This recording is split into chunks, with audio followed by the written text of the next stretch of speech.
Ça y est, c'est fini. Ce week-end, une page monumentale, peut-être la plus grande de l'histoire du football français, s'est officiellement tournée. Après 14 ans de règne sans partage, Didier Deschamps a dirigé son tout dernier match sur le banc de l'équipe de France. Pour ma génération, c'est un séisme. Didier, c'est ce repère immuable, cette voix familière qui accompagne notre été tous les 2 ans. Même si on a parfois râlé sur son jeu, aujourd'hui, le vide est immense.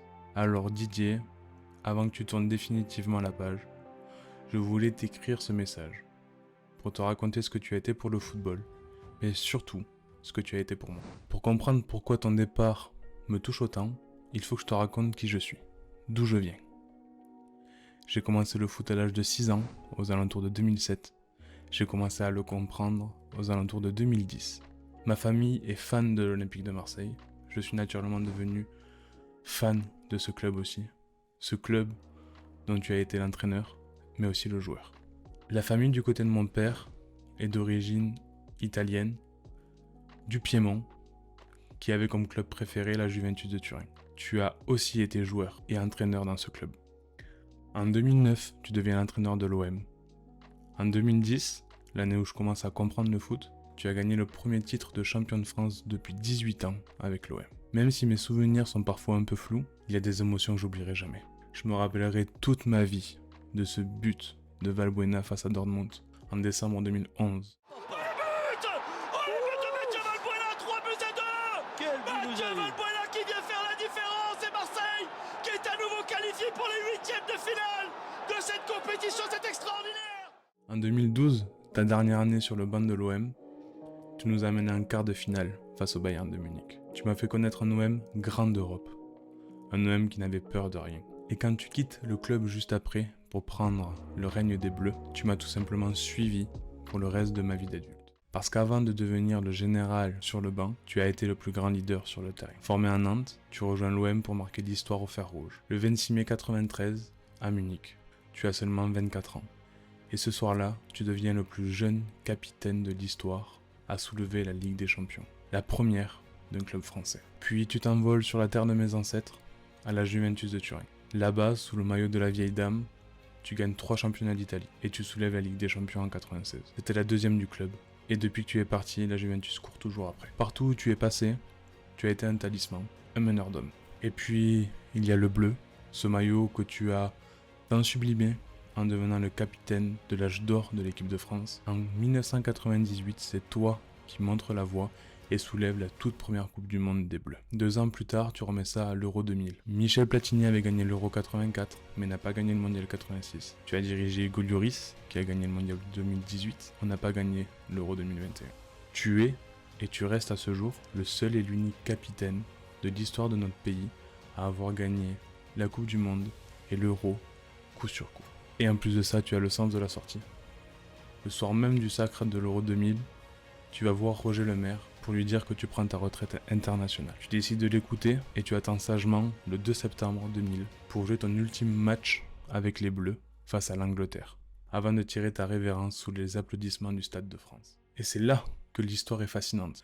26 ans plus tard, pour ton dernier match avec l'équipe de France, le destin t'offre un ultime clin d'œil. Demain, pour la petite finale de la Coupe du Monde 2026, tu refermes le livre de ta vie en bleu face au même adversaire. Tu as commencé ton adieu contre l'Angleterre, tu termines ton règne contre l'Angleterre. Quand tu prends l'équipe de France en 2012, elle est convalescente, marquée par les traumatismes du passé. Tu vas la construire, brique par brique, en lui injectant ton propre ADN. Tu vas l'amener au sommet des statistiques qui donnent le tournis. Sur les 7 tournois majeurs, tu as atteint le dernier carré à 5 reprises, ce qui donne un ratio délirant de 70% de réussite. Un quart de finale en 2014 face à l'Allemagne, futur vainqueur. Une finale à l'Euro 2016 face au Portugal. Le sacre ultime en 2018 pour apporter la deuxième étoile avec les Bleus, toi qui avais gagné la première. Une finale au Mondial 2022. Une demi-finale à l'Euro 2024 et pour ton dernier tour d'honneur, une demi-finale lors de la Coupe du Monde 2026. Tous deux face à l'Espagne. Et à chaque fois que tu es tombé, c'était presque toujours face au futur vainqueur. Tu as banni la culture des beaux perdants pour instaurer celle de la gagne absolue. Mais de toutes tes statistiques, il y en a une qui montre à quel point tu es une légende, hors catégorie. L'équipe de France existe depuis 1904. Elle a disputé un peu plus de 900 matchs. dans toute son histoire. Si l'on additionne tes 103 sélections avec l'équipe de France, tes 184 matchs passés sur le banc, tu as directement été acteur de plus de 30% de tous les matchs de l'équipe de France de son histoire.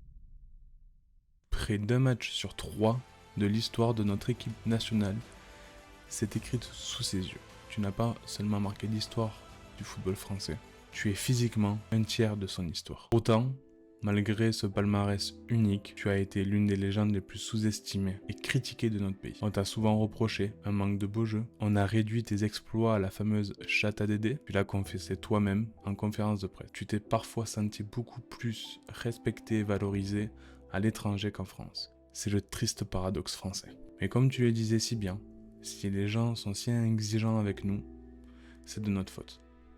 Tu as tellement habitué les Français à l'excellence, à jouer des finales tous les 2 ans, que tu as rendu la victoire banale. Tu as fait l'accès aux demi-finales une routine. Et d'être bien conscient, d'être privilégié et d'être au service de l'équipe de France, avec une attente qui est forte et des exigences qui sont de plus en plus élevées, même si c'est certainement de notre faute si on en est là, de par ce qui a été réalisé. Et à partir de là, c'est la très haute compétition. Et c'est un peu ce cadeau empoisonné que le prochain sélectionneur va récupérer.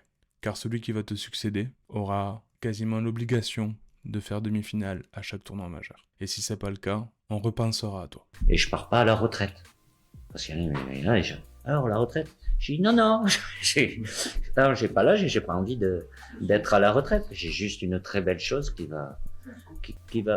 va s'arrêter. On sait tous les deux que l'histoire s'arrête pas. Tu l'as toi-même dit, tu ne prends pas ta retraite. Et personnellement, je te crois capable d'aller sur un banc d'un grand Europe. Parce que tu restes un des meilleurs tacticiens et meneurs d'hommes de la planète foot. On a hâte, j'ai hâte de te revoir très vite sur un banc et de continuer à te voir gagner. Alors pour tout ce que tu as fait et tout ce que tu feras, tout simplement, merci. Je pleure. Putain.